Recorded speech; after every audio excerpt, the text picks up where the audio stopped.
Engkau sudah hadir di sini. Roh Kudus urapi hambamu yang tidak ada apa-apanya ini Tuhan. Biar segala persiapan hambamu Tuhan, roh hikmat, pengetahuan, pewahyuan daripada Tuhan, marifat Tuhan mengalir atas hambamu. Sehingga apa yang hamba lakukan berkenan di hadapan Tuhan. Terima kasih Tuhan, hamba siap menjadi penyambung lidah Allah. Terima kasih Tuhan, penuhi kami dengan kuasa-Mu, penuhi kami dengan hadirat-Mu Tuhan. Terima kasih karena Engkau bertahta dalam setiap pujian kami pagi hari ini Tuhan. Terima kasih Bapa. Saatnya kami mau mendengar kebenaran firman-Mu. Kami siapkan hati dan pikiran kami bagi kemuliaan nama Tuhan. Untuk mendengar firman-Mu. Dalam nama Tuhan Yesus Kristus, haleluya. Amin. Puji Tuhan. Silakan duduk Bapak Ibu terkasih. Haleluya. Saudara diberkati lewat pujian penyembahan tadi, amin. Ya puji Tuhan. Karena kita diciptakan untuk memuji dan menyembah Tuhan, amin. Puji Tuhan. Nanti kalau suka memuji menyembah Tuhan betah di sorga ya kan. Ya, jadi dimulai dari tempat ini ya kan. Jadi udah siap ke sorga baru nanti dipanggil ya kan. Puji Tuhan. Kita mengucap syukur sama Tuhan, hari ini saya akan menyampaikan firman Tuhan yang diberikan tema menyenangkan-Mu. Mu ini adalah menyenangkan Tuhan. Amin. Jadi dalam tahun ini kita mau diajar tentang bagaimana kita menjadi jemaat yang semakin dewasa dalam pengenalan akan Tuhan. Amin. Puji Tuhan. Ya, tadi saya begitu masuk, tadi saya salaman ya di situ. Saya lupa ya, baru saya lihat dengan seksama, oh ada dokter yang sudah lama tidak pernah datang ya. Yang dari tinggalnya di Manado. Selamat datang dengan keluarga besar ya, puji Tuhan. Ya, kami bersuka cita kalau bisa datang bersama-sama di tempat ini beribadah ya. Tadi saya baru ngeh ya waktu tos-tosan, iya ini dokter yang pernah kami doakan tempat itu ya. Oh ini dokter, ibu dokter ini punya tempat klinik gigi ya. Apa namanya Bu? Oh, Van Dental. Oh iya, yang ada di apa itu? Semanan ya. Puji Tuhan, Bapak Ibu kalau yang butuh tuh ada di Semanan. Ini dokternya yang punya ya kan. Puji Tuhan ya, semua bagi kemuliaan nama Tuhan. Ya, dan kita akan masuk dalam firman Tuhan. Bisa PPT saya? Iya. Di sini dikatakan menyenangkan hati Tuhan. Saya akan bicara tentang contoh orang yang menyenangkan hati Tuhan, yaitu Nuh ya. Karena saya akan khotbah tentang bagaimana hidup Nuh yang suka menyenangkan hati Tuhan. Amin. Ya, kita akan baca Mazmur 145 ayat yang ke-11. Dikatakan apa di sini? Tuhan senang kepada orang yang takut akan Dia, kepada orang-orang yang berharap akan kasih setianya. Amin. Ya, kita akan baca di dalam Kejadian 6.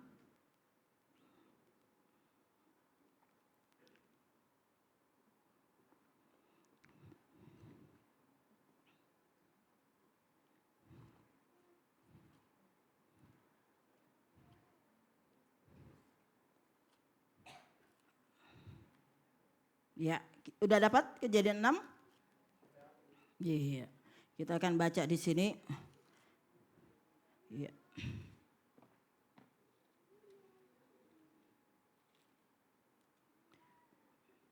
Ya, kita akan baca dari ayat yang ke-9 ya, sampai ayat yang ke-22. Ya, bergantian. Saya akan baca ayat yang ke-9. Inilah riwayat Nuh. Nuh adalah seorang yang benar dan tidak bercela di antara orang-orang sesamanya. Dan Nuh itu hidup bergaul dengan Allah.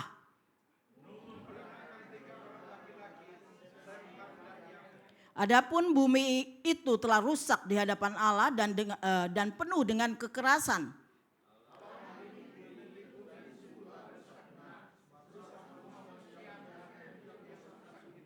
Berfirmanlah Allah kepada Nuh, aku telah memutuskan untuk mengakhiri hidup segala makhluk, sebab bumi telah penuh dengan kekerasan oleh mereka.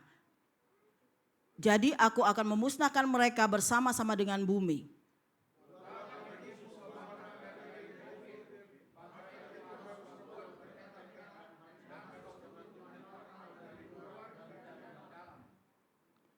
Lanjut. Beginilah engkau harus membuat bahtera itu. 300 hasta panjangnya, 50 hasta lebarnya, dan 30 hasta tingginya.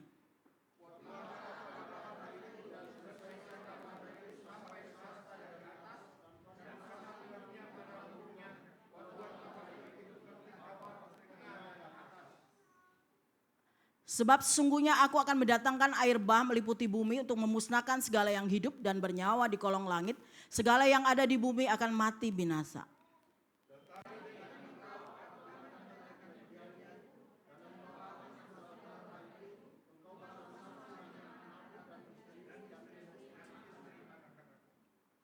Dan dari segala yang hidup, dari segala makhluk, dari semuanya haruslah engkau bawa satu pasang ke dalam bahtera itu supaya terpelihara hidupnya bersama-sama dengan engkau. Jantan dan betina harus kau bawa.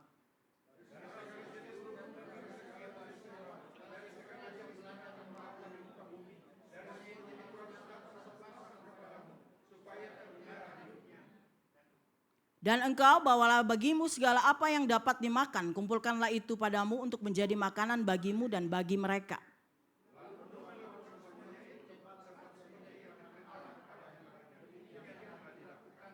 Amin. Puji Tuhan. Belajar dari Nuh. Terus PPT saya tadi.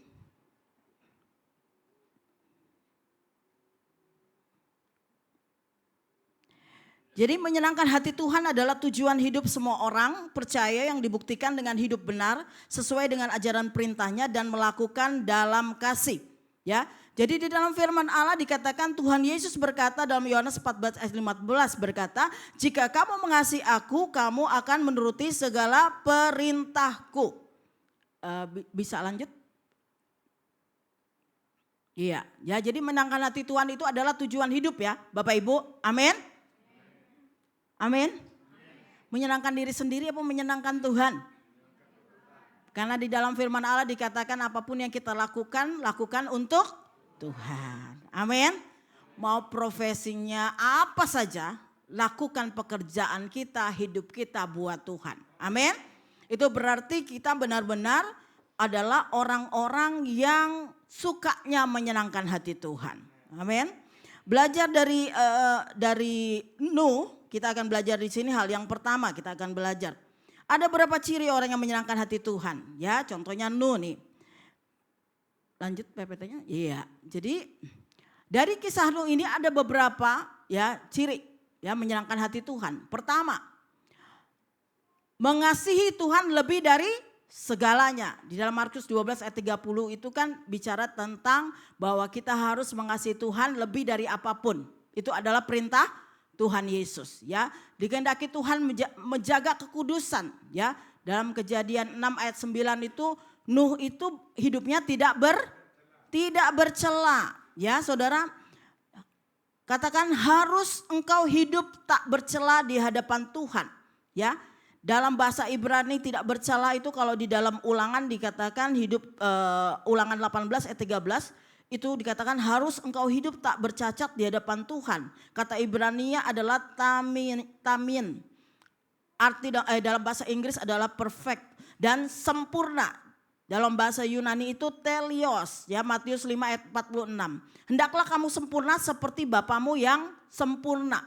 Jadi saudara, Tuhan menuntut daripada kehidupan kita kalau mau menyenangkan hati Tuhan, hiduplah kudus. Amin. Kalau dalam kekudusan itu kita baru hidup sempurna ya. Dalam PB maupun PL ya, dalam PL maupun PB Tuhan meminta kita hidup kudus ya.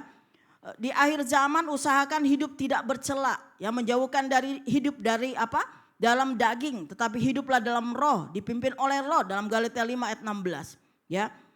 Galatia 5 ayat 19 sampai 26 bicara tentang perbuatan daging itu nyata. Coba kita baca ya. Ini orang kalau hidupnya tidak kudus ya. Jadi tadi Nuh itu membangun hubungan dengan Tuhan, dia jaga kekudusan. Saya bicara dulu tentang kekudusan ya.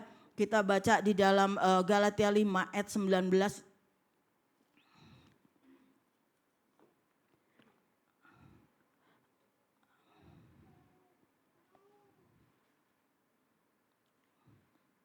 Ada yang sudah nemu bisa dibaca, ya kan?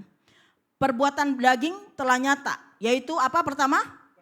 Percabulan, kecemaran, hawa nafsu, apalagi?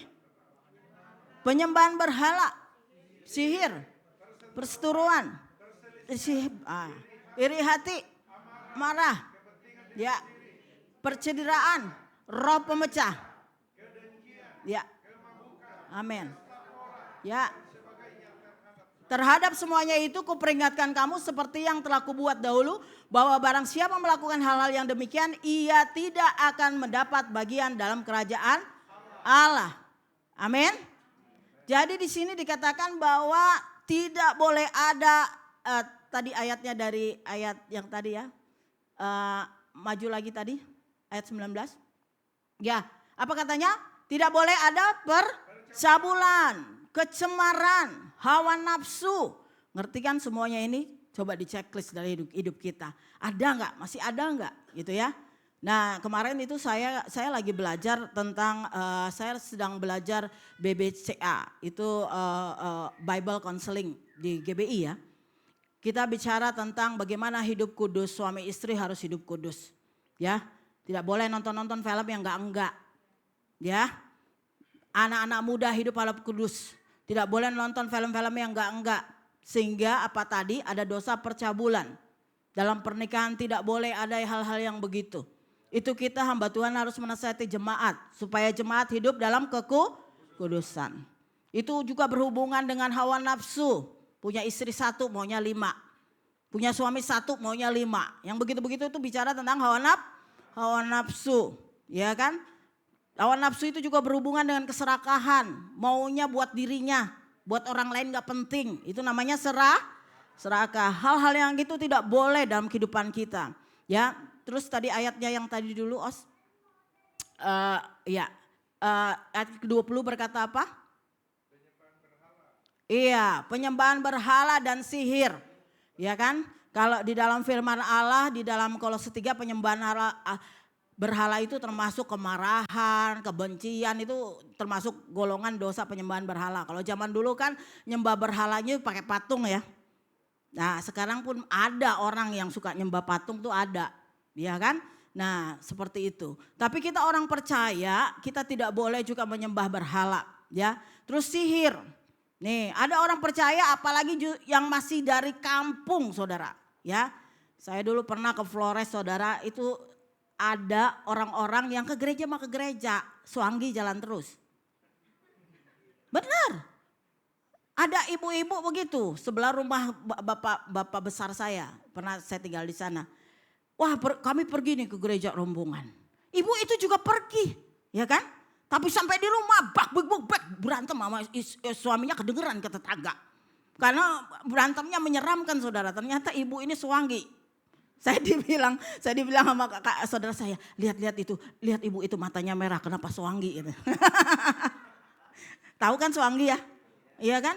Itu orang yang Suanggi itu kan orang sihir saudara, betul?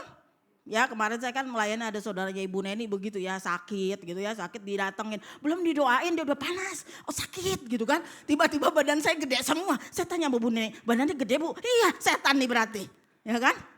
Akhirnya ngapain tuh saya bilang gini, udah Bu ayo ikutin saya berdoa, ajakin bertobat terima Yesus baru saya tangkap itu setannya.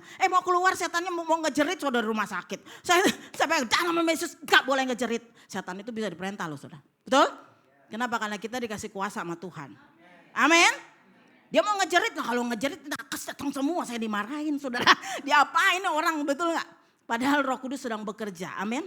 Ya kan? Untuk membebaskan dia dari itu ilmu sihir saudara. Ya, akhirnya Roh Kudus bicara sama saya, ini orang sakit bukan sakit. Kenapa? Kalau udah berapa hari ada di rumah sakit dibilang sakit kista, ya kan? Ada abis kista dokternya bingung, sakit ginjal, semuanya disebutin. Saudara, ternyata enggak, dia cuma kena sihir. Ya, jadi waktu setannya disuruh keluar, pakai ngomong lagi setannya. Bilang begini, tahu nggak saya benci sama dia, saya mau bikin dia susah. Gitu ya. Saya bilang agak pakai ngomong keluar. Ya kan?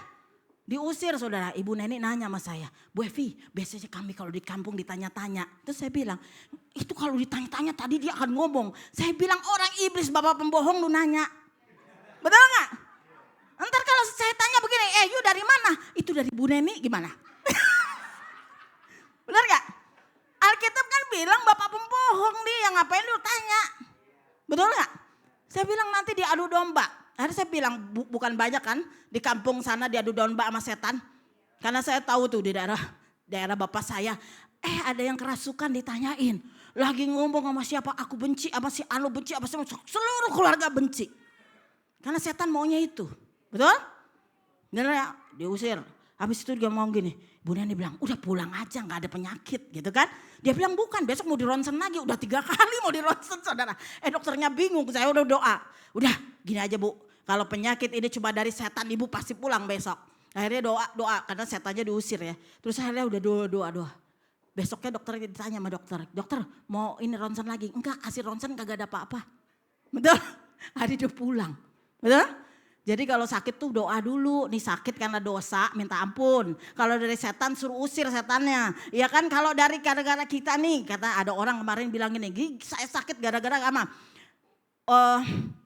Kehidupan masa mudanya tuh ngaco, ya kan? Ngapain? Begadang melulu, kan begitu. Merokok, betul? Mabok-mabok, udah tua nuai lo, betul? Jadi jangan, Tuhan kenapa aku sakit? Tuhan bilang kenapa lu nabur kemarin salah? Jangan nyalain Tuhan, ya. Jadi berdoa sama Tuhan, minta juga hikmat bagaimana kita hidup, hidup menjaga hidup kita. Ada juga penyakit yang memang karena udah tua, betul nggak? Iya kata ibu, benar nggak Bu ya?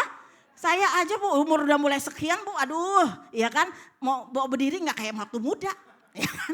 Pelan-pelan dulu. Pak Roy aja cuma naik itu taktonya krek, ya kan?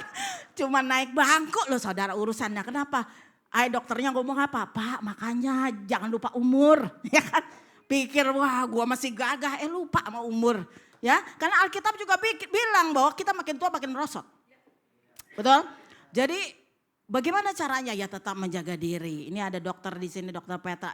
Bagaimana menjaga tulang, kita pernah seminar ya kan. Nah seperti itu. Bagaimana itu ada dokter, siapa dok itu David. Wah iya yang namanya David ganteng-ganteng ya. Anak saya juga ganteng masalah Bu. Namanya David juga. Ya jadi dokter David juga dokter ini kan, dokter umum ya dokter ya. Iya kan pasti dokter akan bilang dong sama orang yang sakit. Bu jangan makan ini misalnya asam urat kayak saya ya kan kurangin kacang gitu kan. Kurangin jeroan gitu kan. Pasti makanya sekarang saya kalau makan begitu kadang-kadang suami saya kalau saya hobi makan kacang. Warning jangan kebanyakan sebentar lagi sakit di kaki. Ya. Nah itu saudara jadi tadi nggak perlu sihir-sihir begitu jangan mendua hati ya. Justru yang saya bilang yang dari kampung tuh jangan bangga-bangga. Dulu ya suami saya punya apa tuh kecil begini ya. Bukan yang dia bawa ada dari kampung pisau ya Pak ya. Ya kayak gitu. Oh dia bangga-bangga tapi tiap kali kok senggol orang nih masih pacaran kesenggol orang. Wah kenapa gara-gara pisau itu berantem mulu maunya. Kenapa? Karena aku ada kuasa gelapan panas. Ya kan? Jangan nyimpan juga barang yang tidak layak di rumah. Betul? Ya, saya pernah ada dikasih orang itu padahal cuma kayak burung gitu saudara. Tapi saya tahu nih kayaknya ganggu nih kenapa? Karena itu burung dibikin di Bali kayaknya. Di Bali Papua apa? Papua. Kadang-kadang ada orang yang bikin patung itu mereka pakai ilham dari kuasa gelap. Akhirnya ngisi tuh. Ganggu di rumah kita bikin panas. Akhirnya saya bilang begini, udah sayang dibuang kita jual aja ya.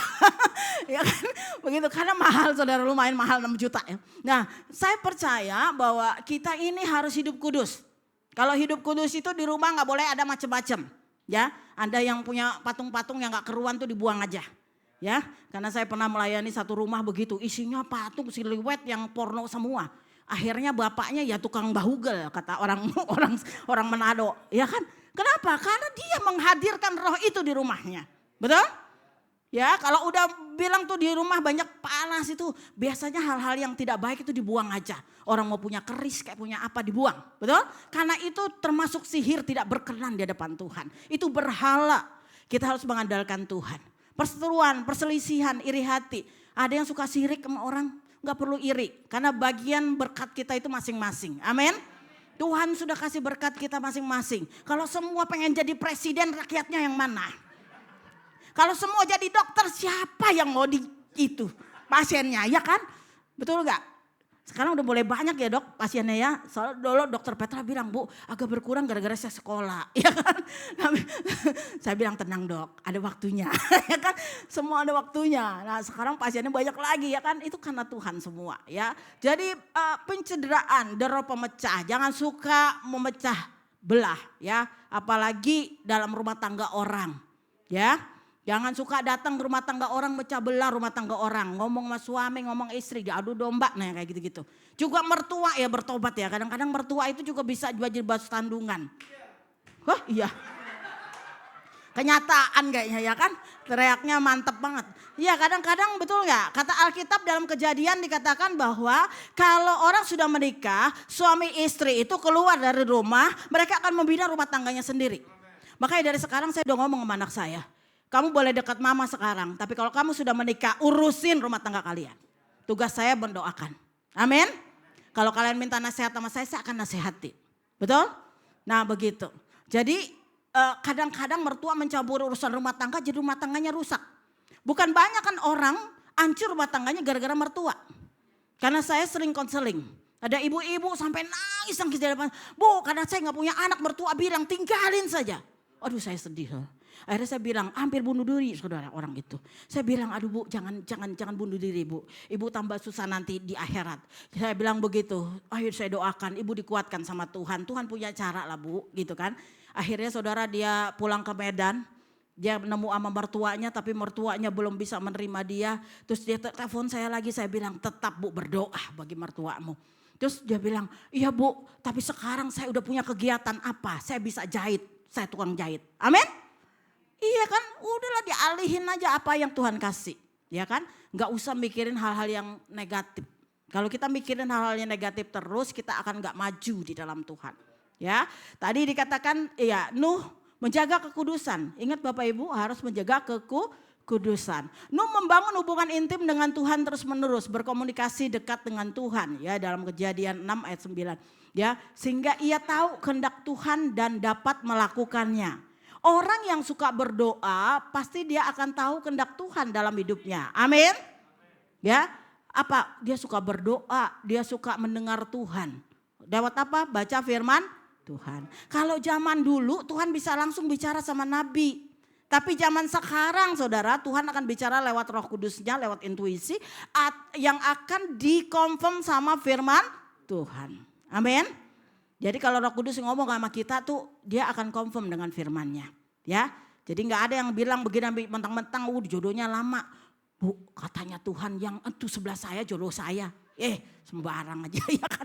Yang gitu-gitu tuh gak ada yang kayak gitu ya. Tetap kita percaya bahwa Tuhan itu ketika Nuh tahu kehendak Tuhan ya.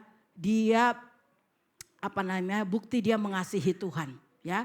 Orang yang berhubungan dengan Tuhan kata Alkitab kan dalam Yeremia 33 ayat 3 berserulah kepadaku maka aku akan menjawab engkau ya dan Tuhan akan apakah memberitahukan hal-hal yang tidak terpahami.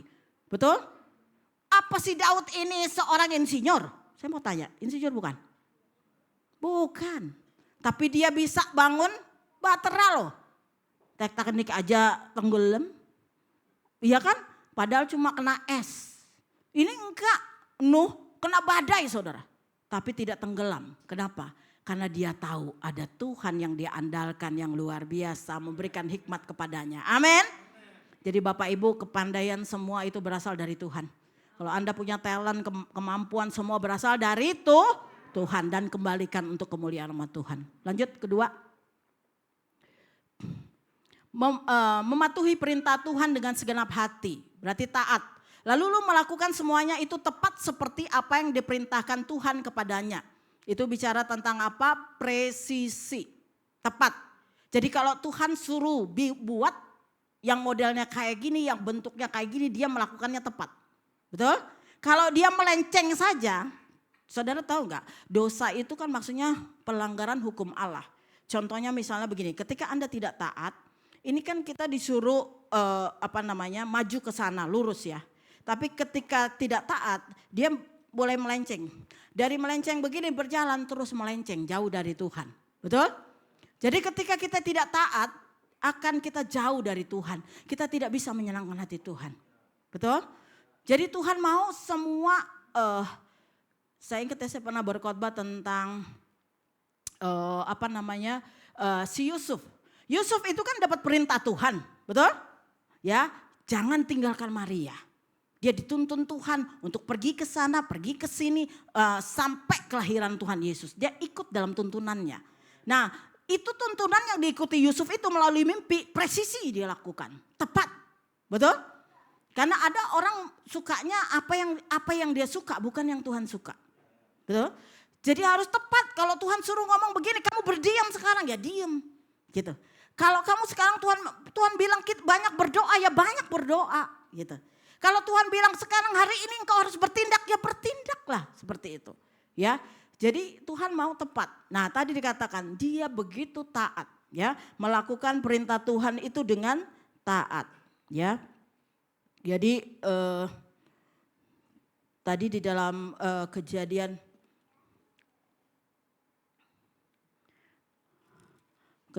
6 ya, di situ ya.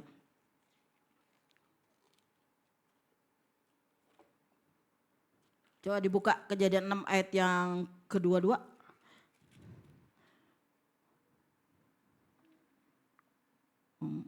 Lalu Nuh melakukan semuanya itu tepat seperti yang diperintahkan Allah kepadanya, demikian dilakukannya. Amin.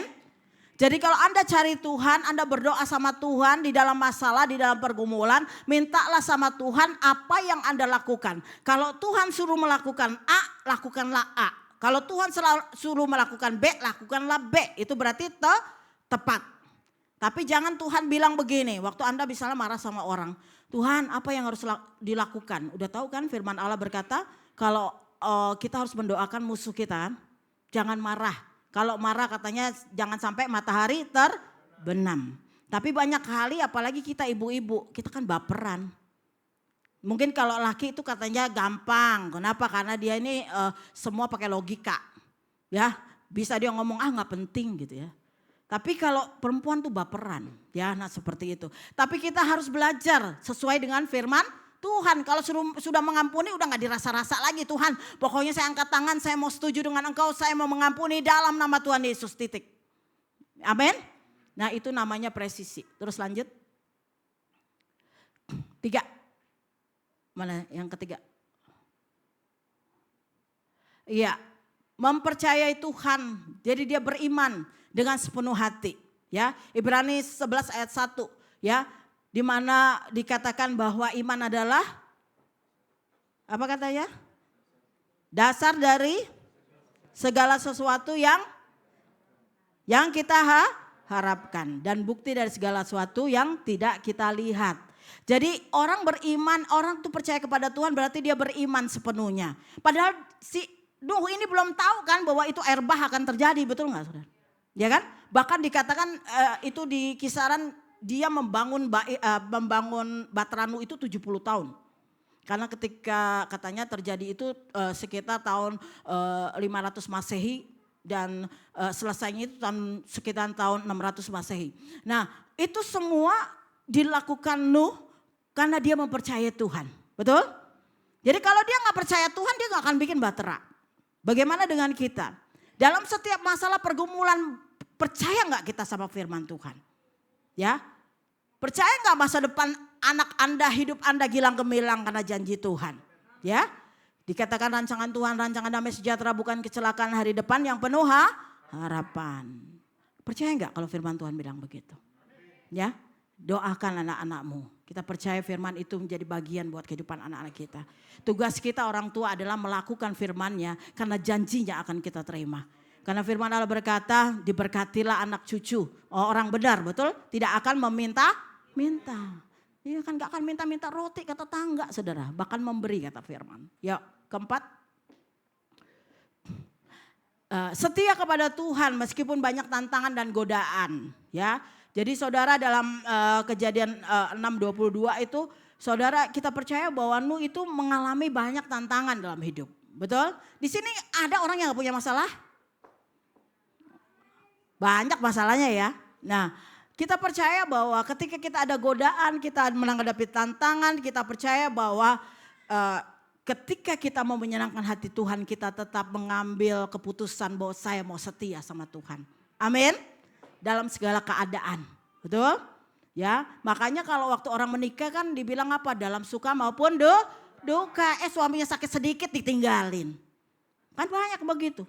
Istrinya sakit sedikit, istrinya gak punya anak, udah tinggalin aja. Itu gak ada ayatnya. Betul? Jadi kita harus setia sampai akhir. Makanya ada lagu, sampai akhir ku menutup mata, ku tetap setia menanti janjimu. Apa? Sampai ku dapatkan mahkota kehidupanku, ku tetap setia melayanimu. Amin. Wah, yakin ya Bu ya? Masuk sampai ke hati ya, amin ya. Ya memang firman harus sampai ke hati, kalau cuma di sini doang dipikirin gak sampai ke hati ntar gak dilakukan. Ya karena Alkitab berkata, Mazmur Daud berkata, dalam hatiku aku menyimpan janjimu supaya aku jangan berdosa terhadap engkau. Ya jadi firman Allah taruh di hati. Kelima, memuliakan Tuhan, membangun mezbah ya. Jadi membangun mezbah itu bicara dari zaman dulu. Kalau ada ketika membangun mezbah itu bicara tentang mengucap syukur, memuliakan Tuhan, bahwa Tuhan baik. Ketika Nuh itu sudah menyelesaikan semua tugasnya, dia selamat. Setelah itu dia membuat mezbah. Mezbah yang dibuat adalah ucapan syukur kepada Tuhan. Ya, persembahan kepada Tuhan sebagai ucapan syukur kepada Allah yang telah menyelamatkan dia dan keluarganya. Bahkan di dalam Ibrani itu dikatakan bahwa ucapan bibir yang memuliakan nama Tuhan.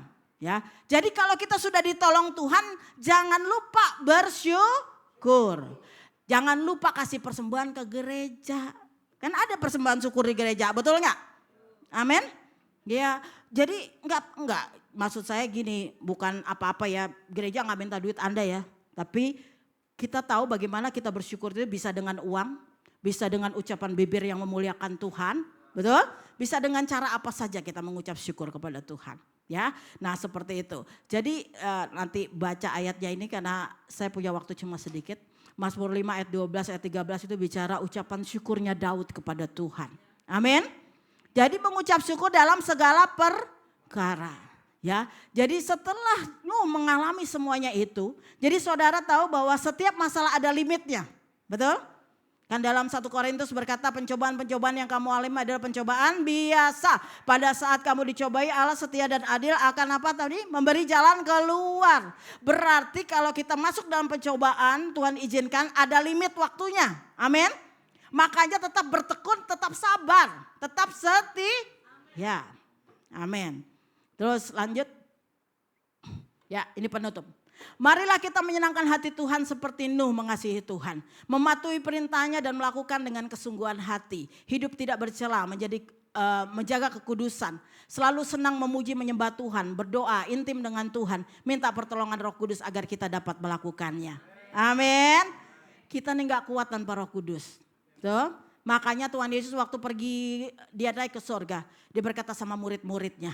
Aku akan mengirim bagimu seorang penolong, seorang penghibur. Namanya Roh Kudus. Jadi kita akan dimampukan karena Roh Kudus ada dalam diri kita. Karena Roh Kudus kita berjalan dalam roh bukan dalam daging. Amin. Jadi orang yang berjalan dalam roh dia gak akan berkata, Bu aku penuh dengan Roh Kudus tapi hidupnya dengan kedagingan. Gak matching. Betul gak? Bu aku pernah dengan Roh Kudus tapi kata-katanya penuh dengan fitnah. Gak matching. Gitu? Aku pernah dengan Roh Kudus tapi aku ini orangnya suka melakukan tadi kejahatan. Gak matching. Kalau orang yang penuh dengan Roh Kudus hidupnya akan penuh dengan buah roh. Kasih sukacita, damai sejahtera, kesabaran, kemurahan, kebaikan, kesetiaan, kelemah lembutan, penguasaan diri. Jadi saudara kita mau menyenangkan hati Tuhan, amin. Jadilah seperti Nuh. Ya, Nuh itu orang yang begitu cinta Tuhan. Ya, jadi dikatakan Nuh itu mengasihi Tuhan lebih dari segalanya. Number one itu Tuhan dalam hidupnya. Kedua, dia mematuhi perintah Tuhan. Ketiga, dia mempercayai Tuhan, beriman dengan sepenuhnya. Ketiga, setia dia kepada Tuhan. Keempat tadi setia kepada Tuhan. Kelima, dia suka memuliakan nama Tuhan. Amin. Mari bangkit berdiri bersama saya, kita akan nyanyi Ku Tetap Cinta.